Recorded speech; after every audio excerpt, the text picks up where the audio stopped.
munajat kepada Allah.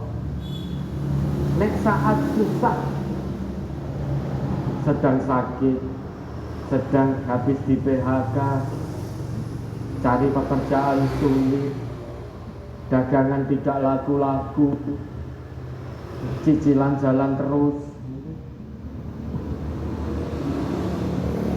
Saat seperti itu, hampir semua manusia dia akan datang mendekat kepada Allah, munajat, ya Rob, ya Rob, ya Allah Tuhanku, ya Allah Tuhanku. Banyak kebaikan yang kemudian dia janjikan saat dia munajat.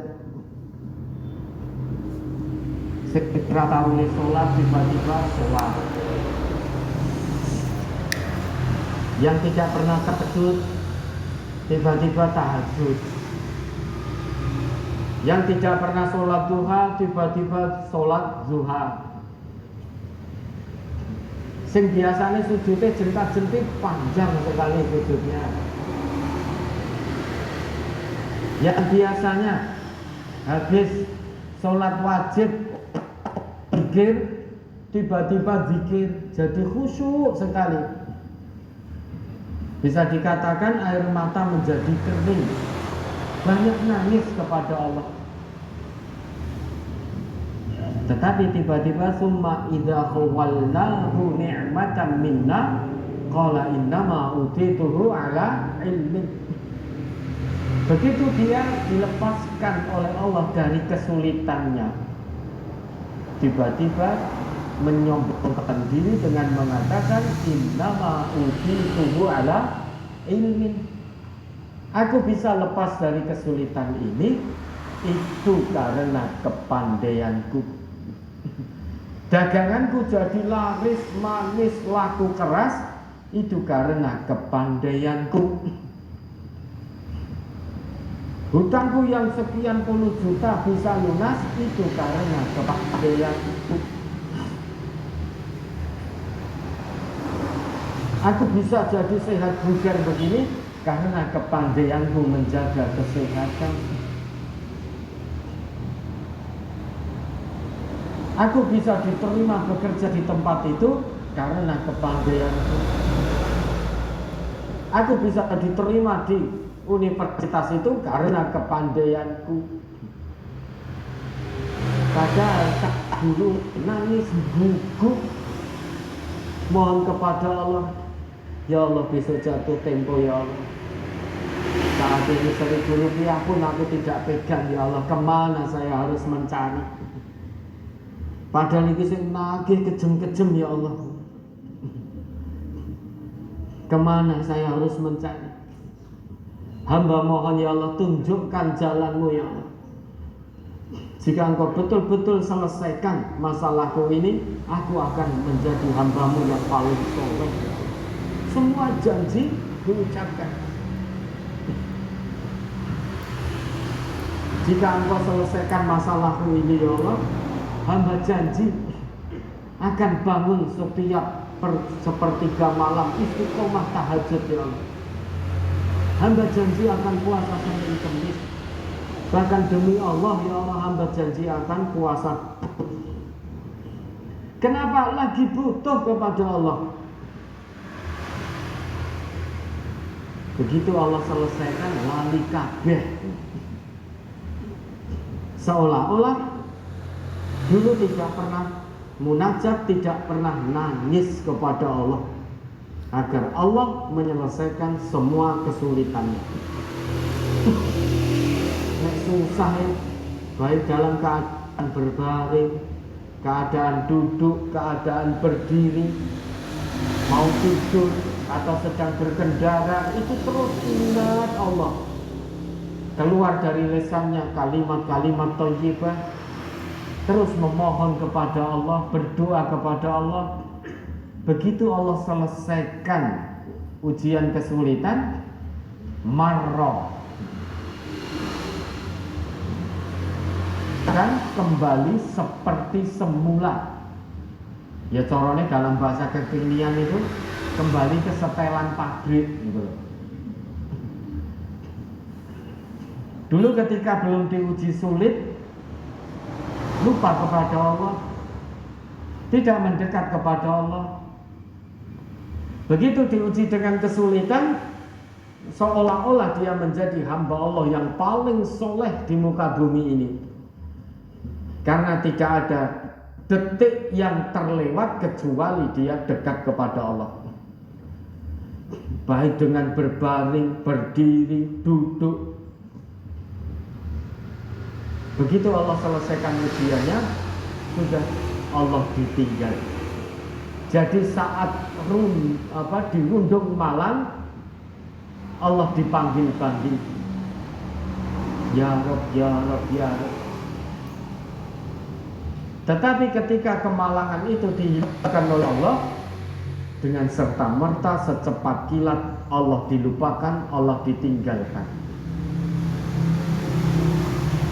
Manusia yang seperti ini zalim, menganiaya dirinya sendiri. Manusia yang seperti ini kafir, menutup kebenaran, kufur nikmat. Dan bisa jadi selama ini kita juga sudah melakukan ini.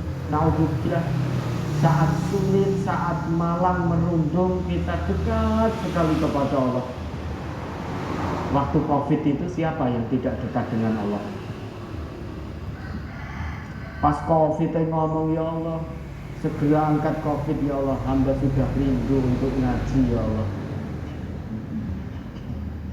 Hamba mohon, Ya Allah, hilangkan Covid ini, Ya Allah. Hamba jamaah sholat di masjid, Ya Allah.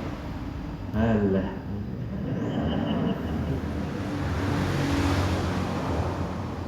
Apa menasing positif di rumah sakit sentik-sentik sudah. Permohonannya luar biasa. Di rumah positif itu juga permohonannya luar biasa, Ya Allah.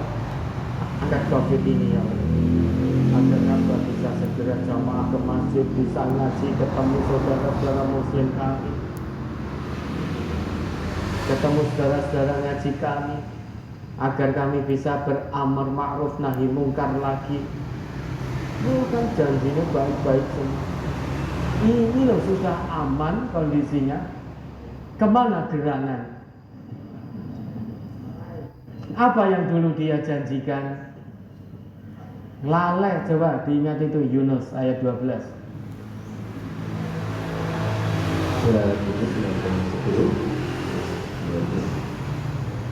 Wa idza massal insana ad-durru da'ana li janbihi aw qa'idan aw qa'iman falamma kashafna 'anhu durrahu marra ka'an lam yad'una ila durrin massah kadzalika lil musrifina ma kanu ya'malun.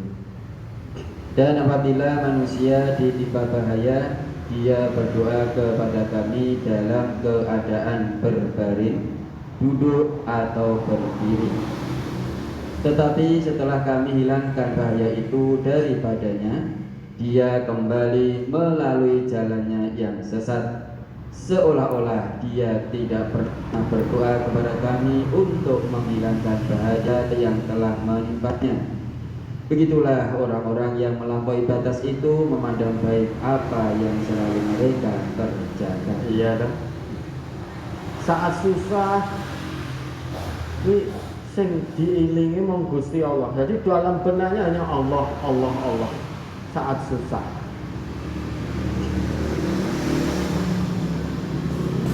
Mungkin ilune ditadai ember, mungkin kebak saat susah. Nangis kepada Allah. Tapi saat kesusahan itu dihilangkan oleh Allah, tiba-tiba marra ka'allam yad'una ila durrin massa. Tiba-tiba dia kembali ke jalan yang tidak benar lagi. Tidak munajat lagi kepada Allah, tidak patuh lagi kepada Allah, tidak sholat lagi. Pas durung susah, ora sholat. Begitu susah, sholatnya mempeng banget. Begitu susahnya dihilangkan Allah, oh kembali lagi ora sholat meneh. Pas belum susah, ora sregep ngaji. Pas susah, sik duwe teko kene. Bahkan saya buka lawang mungkin. Pas susah. Ketika kesusahan dihilangkan Allah, kembali lagi males ngaji. Lupa seolah-olah dulu dia tidak pernah memohon kepada Allah, tidak pernah menangis kepada Allah agar Allah lepaskan dirinya dari kesusahan. Itulah orang-orang yang zalim, orang-orang yang melampaui batas, sehingga dia kembali maksiat lagi, itu tampak baik dalam pandangannya. Ora apa-apa, ora tahajud sregep meneh ora apa-apa, kan sunah. Padahal dulu luar biasa susah. Ora jamaah di masjid awal waktu ora apa-apa, kan masih sholat di waktunya. Sholat dewan ora apa-apa kan ya tetep entuk ganjaran. Padahal dulu hati gelisah saat tertinggal jamaah di masjid. Bahkan saat tinggal amalan sunnah sekalipun gelisah. Kenapa? Karena sedang susah, butuh kepada Allah. Giliran wis ora susah, jangankan gelisah ketinggalan amalan sunnah, tidak mengerjakan amalan wajib pun ya tenang-tenang saja. Ini kok nek susah meneh, balik kembali lagi kepada Allah. Miring kanan ingat Allah, miring kiri ingat Allah, melumah ingat Allah, mengkurep ingat Allah, duduk ingat Allah, ngadeg ingat Allah. Kemana-mana terus kalimat-kalimat thayyibah keluar dari lisannya. Ini loh. Tetapi beda dengan orang yang beriman. Kalau dia mukmin betul, dia susah akan sabar betul. Diberi kenikmatan, dia akan syukur. Dia tidak akan menganiaya dirinya sendiri. Kalau diberi kenikmatan dia sombong, itu dia menganiaya diri sendiri. Diberi kesusahan dia keluh kesah, tidak sabar, berarti menganiaya diri sendiri. Orang yang beriman diberi kenikmatan akan bersyukur, tidak akan sombong. Diuji dengan kesusahan akan bersabar, tidak akan berkeluh kesah. Beda dengan orang yang imannya tipis atau orang yang tanpa iman. Lagi diberi oleh Allah satu kesusahan saja, sudah melupakan semua nikmat yang telah Allah berikan sejak dia di alam rahim sampai detik ini. Padahal kalau nikmat Allah yang telah Allah anugerah kepada, mau dia hitung tidak akan bisa. Baru diuji dengan satu kesusahan, sudah melupakan sekian banyak nikmat dan karunia dari Allah. Nah contohnya itu tadi, mengerjakan duit di duit ambekan. Kok seolah-olah Allah tidak memberi nikmat. Apa dikira nikmat ini hanya masalah uang? Kesehatan ini apa bukan nikmat dari Allah? Jenengan punya uang melimpah, ning ora sehat, ora iso tangi, ning kasur terus arep nopo.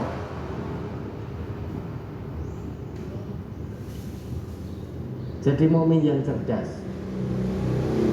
Terkait dunia, lihat yang di bawah. Terkait akhirat, lihat yang di atas jenengan. Jangan dibolak-balik.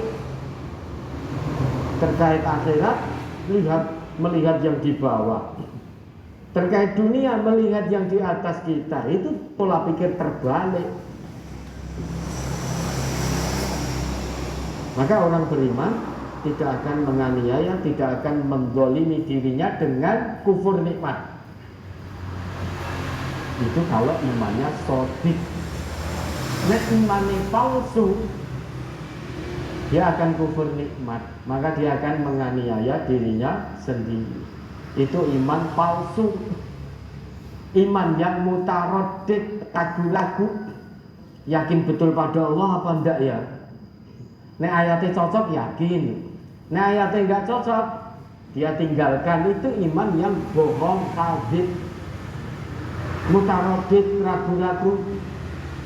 Padahal orang mukmin yang sesungguhnya kata Allah itu lam yartabu, tidak ragu pada Allah, tidak ragu pada Rasulullah. Itu orang mukmin yang sesungguhnya di sisi Allah. Dia tidak pernah punya keraguan sedikit pun terhadap apa yang Allah janjikan dan Rasul janjikan.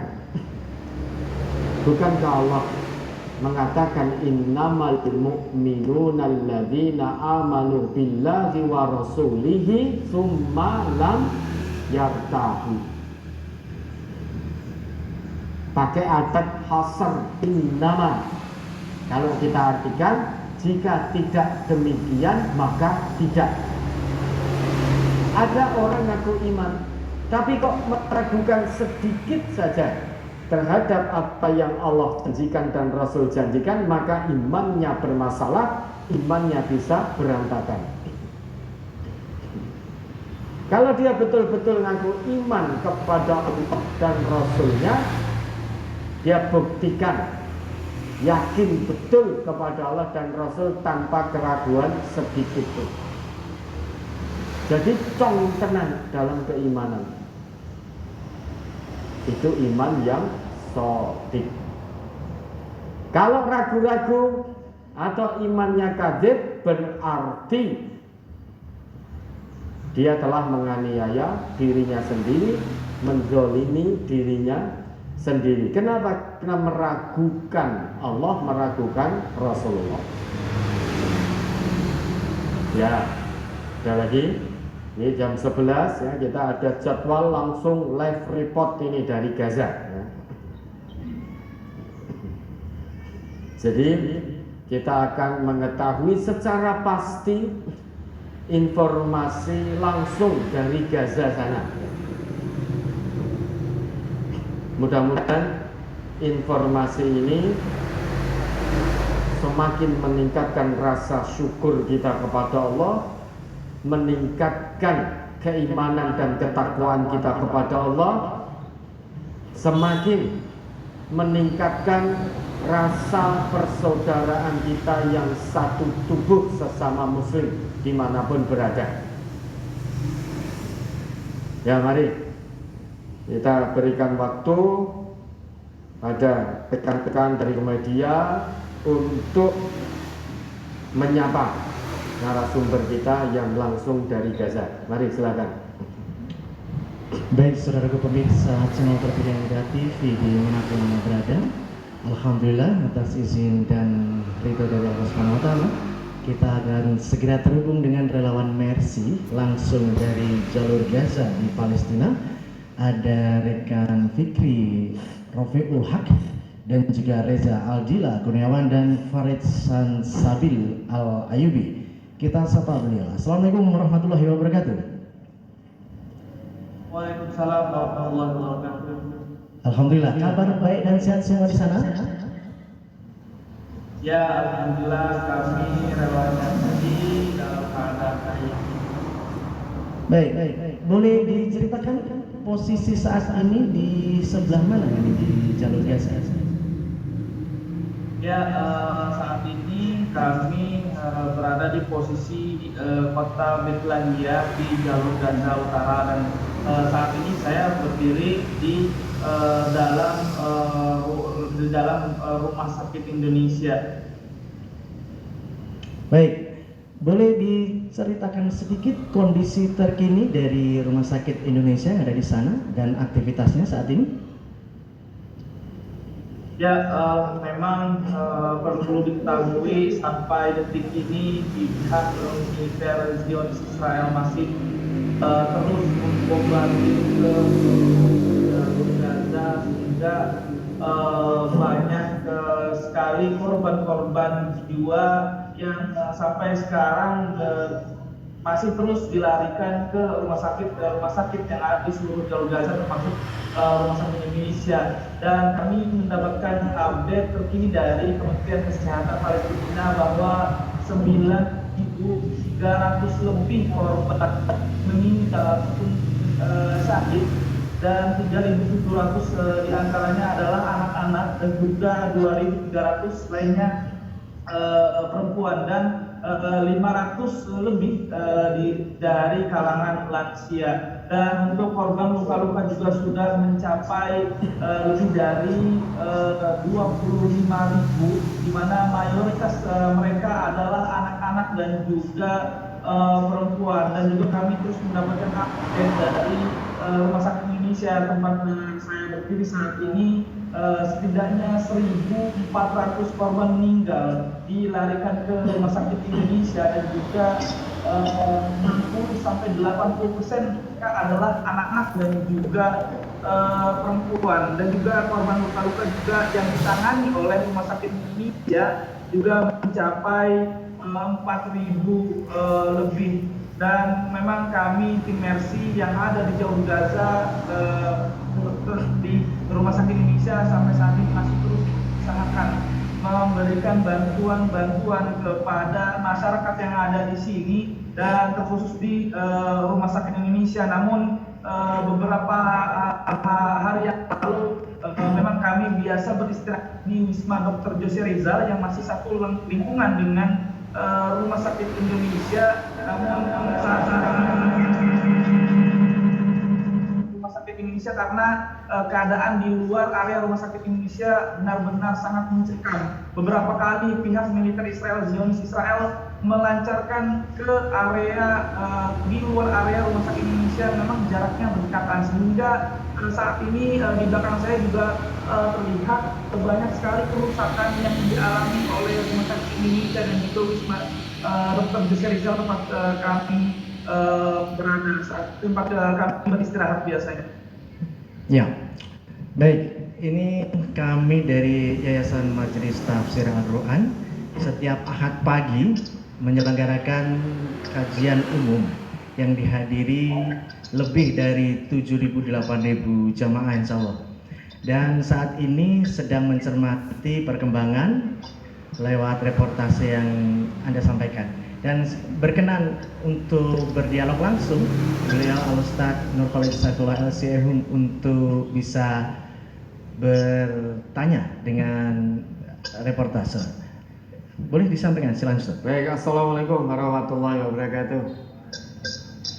Waalaikumsalam warahmatullahi wabarakatuh. Ya alhamdulillah, mudah-mudahan Allah senantiasa melindungi saudara dan juga keluarga besar rekan-rekan kita yang ada langsung di Gaza, di Baitul Maqdis. Ini ada beberapa hal yang ingin kami tanyakan secara langsung tentang kebenaran berita. Apa betul Zionis laknatullah itu betul-betul memborbardir secara membabi buta, sehingga apa yang kami lihat di media sosial di tanah air ini, bahwa yang menjadi korban dari perempuan dan anak-anak yang tak berdosa itu memang betul-betul terjadi seperti itu. Ya, baik, memang informasi ataupun berita-berita yang memang para jamaah lihat di Indonesia memang betul terjadi, karena kami yang berada di jalur Gaza sendiri banyak sekali anak-anak ataupun perempuan yang menjadi korban meninggal akibat serangan Zionis Israel. Bahkan dalam satu harinya kemarin saja sudah ada 160 korban meninggal, dan mayoritas mereka adalah anak-anak. Dan saya juga memang saat ini masih aktif untuk mendokumentasi di area Rumah Sakit Indonesia. Saya beberapa kali ke ruang jenazah dari milik Rumah Sakit Indonesia. Setidaknya saat itu ada 10 bayi yang berumur di bawah 1 tahun yang memang mereka memang masih bayi dan mereka meninggal akibat agresi Zionis Israel, dan juga banyak juga wanita yang memang menjadi korban akibat agresi militer Zionis Israel, karena mereka sangat intens sekali menyerang pada malam hari, di mana para warga yang ada di jalur Gaza sedang beristirahat, sehingga banyak sekali dari korban anak-anak maupun perempuan yang ikut meninggal akibat serangan Israel. Ya, terus kemudian rumah sakit itu juga menjadi sasaran dari Zionis itu. Ya, betul sekali. Memang setiap peperangan Zionis Israel benar-benar melanggar peraturan internasional, di mana tidak boleh menargetkan fasilitas-fasilitas umum. Dan informasi yang saya dapatkan juga memang Israel benar-benar menargetkan fasilitas-fasilitas umum seperti sekolah-sekolahan, di mana para warga banyak sekali yang mengungsi ke sekolah-sekolahan, dan juga gereja ataupun masjid pun menjadi rusak, banyak yang rusak, bahkan hancur akibat serangan Zionis Israel. Dan juga rumah sakit yang ada di jalur Gaza juga menjadi target sasaran pihak militer Israel. Kemarin rumah sakit Al-Shifa yang ada di kota Gaza City, ambulan yang terparkir di rumah sakit tersebut menjadi target sasaran Israel, sehingga akibat insiden tersebut korban meninggal dan juga luka-luka. Ya, kemudian mohon maaf sekali lagi, kami ingin bertanya. Terus selain itu, berita yang kami dengar di media sosial, yang kami lihat, semua kebutuhan primer termasuk air, listrik, makanan, bantuan itu memang betul-betul diputus, dihalangi oleh Zionis. Berita itu betul? Ya, memang betul sekali. Sebelum peperangan terjadi memang Palestina ataupun jalur Gaza memang sudah diblokade selama 15 tahun. Akibatnya warga Gaza yang hanya bisa mendapatkan 8 jam saja aliran listrik dari pemerintah Palestina, karena akibat diblokade oleh Zionis Israel. Dan juga pada peperangan ini juga mereka hanya bisa mendapatkan 4 jam saja perharinya untuk mendapatkan aliran listrik. Dan beberapa minggu yang lalu memang pemantauan kami di jalur Gaza Utara sendiri memang benar-benar sudah putus aliran listrik, sama sekali tidak ada. Rumah warga sudah benar-benar tutup. Rumah warga benar-benar sudah padat aliran listriknya. Yang hanya menyala hanyalah 3 sekolahan PBB ataupun sekolahan pemerintah, dan juga Rumah Sakit Indonesia. Dan juga perlu diketahui saat ini Rumah Sakit Indonesia juga mengalami krisis obat-obatan. Saya mempunyai teman juga yang dirawat di Indonesia, mereka beberapa hari ini belum bisa mendapatkan obat-obatan dan juga uang untuk beristirahat. Ini akibat dari korban-korban luka dan korban meninggal yang sampai saat ini terus bertambah dan dilarikan ke Rumah Sakit Indonesia. Dan juga perlu diketahui Rumah Sakit Indonesia ini memiliki 4 ruangan operasi, yaitu di Jawa 1, Jawa 2, dan Jawa 3, dan juga Jawa 4. Dan salah satu ruangan operasi tersebut memang hasil dari sumbangan Majelis Tafsir Al-Quran Surakarta yang emang berada di lantai 1. Ya, terima kasih atas semua informasi yang diberikan. Maafkan kami yang di sini hanya bisa membantu melalui doa, dan juga insya Allah sedikit apa yang bisa kami kirimkan untuk membantu saudara-saudara kami yang ada di Baitul Maqdis, yang ada di jalur Gaza. Maafkan kami hanya bisa mendoakan dan mengirimkan semaksimal kami apa yang memang Allah titipkan kepada kami. Tetap semangat berjuang. Mudah-mudahan Allah melindungi, mudah-mudahan Allah meridhai, mudah-mudahan ini menjadi jalan surga saudara-saudara kami yang ada di Maqdis di Gaza, termasuk saudara-saudara kami yang ada di Mercy. Mudah-mudahan Allah meridhai. Terus kemudian yang terakhir kami mohonkan pesan buat kami khususnya keluarga besar MTA dan juga umat Islam yang ada di Indonesia. Kami mohonkan pesan apa yang perlu disampaikan untuk kami umat Islam di Indonesia ini dari saudara yang memang langsung terjun dalam perjuangan dalam jihad sabilillah di Baitul Maqdis. Monggo. Ya, tentunya kami memohon doanya atas keselamatan kami dan juga masyarakat Palestina yang memang saat ini masih di bawah gempuran Zionis Israel, dan juga kami berharap untuk seluruh masyarakat Indonesia maupun seluruh masyarakat yang ada di dunia untuk terus mendoakan kemerdekaan Palestina yang memang sampai saat ini Palestina sampai belum bisa mendapatkan kemerdekaannya, dan juga kami memohon doanya untuk keselamatan para pejuang dan juga keberhasilan para pejuang-pejuang Palestina saat ini yang sedang merebut kembali tanahnya yang diambil oleh Zionis Israel. Dan kami mengucapkan terima kasih sekali kepada Majelis Tafsir Al-Quran Surakarta yang memang sudah menyumbangkan dananya dan juga doa-doanya ke seluruh masyarakat Palestina. Kami sekali lagi mengucapkan terima kasih sebesar-besarnya. Asyukrulillah. Insyaallah mudah-mudahan Allah melindungi, memberi keselamatan dan kemenangan untuk membebaskan Baitul Maqdis dari cengkraman Zionis Israel laknatullah.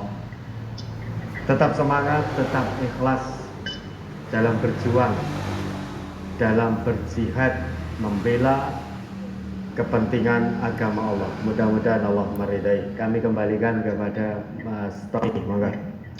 Baik, terima kasih Mas Fikri. Kami doakan semoga Allah senantiasa menjaga kesehatan dan doa terbaik dari seluruh rakyat Indonesia untuk rekan-rekan di Mercy dan rakyat Palestina. Assalamualaikum warahmatullahi wabarakatuh. Waalaikumsalam.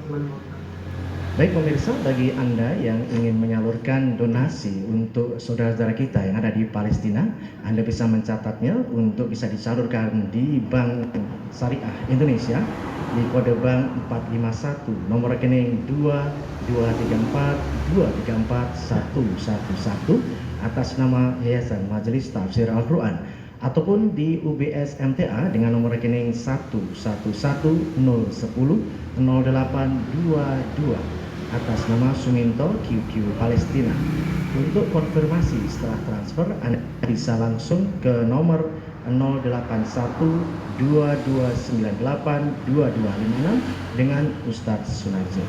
Berikutnya kita simak kajian lanjutan dari beliau Ustadz. Silakan. Ya. Ini ibrah luar biasa untuk kita. Kalau kita ini ingin bermalas-malasan, beramal soleh kok malas, dalam kondisi aman, kondisi nyaman, coba renungkanlah.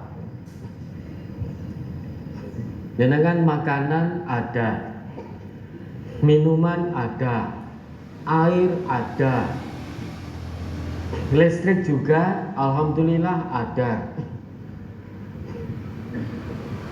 Kondisi nyaman, aman. Kita di sini, di atas kita tidak ada yang namanya roket berterbangan, sehingga kita betul-betul bisa nyaman. Saat malam hari mau istirahat bisa tenang. Ada tempat untuk berteduh, terlindung dari hawa dingin. Tidak ada peluru kendali yang mengancam setiap detik. Jadi kalau mau menggunakan air melimpah, alhamdulillah. Kurang bersyukur apa kita? Kalau mau bermaksiat, renungkanlah. Kalau mau malas-malas beramal soleh, renungkanlah. Lihatlah saudara atau kondisi saudara-saudari kita yang ada di Baitul Maqdis. Serba sulit. Tidak ada tempat berteduh karena rumah sudah dihancurkan oleh Zionis. Ketika mengungsi, tempat pengungsian juga dijatuhi bom, jatuhi roket. Maka di sepanjang jalan bisa disaksikan banyak para syuhada insya Allah yang terbaring jasadnya. Bahkan ada perempuan-perempuan, ibu-ibu, banyak pula anak-anak. Kalau toh balita yang masih hidup, dia sudah kehilangan semua anggota keluarganya.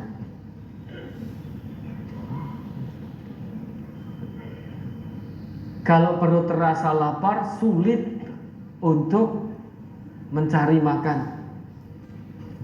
Ketika ingin minum, tidak ada air.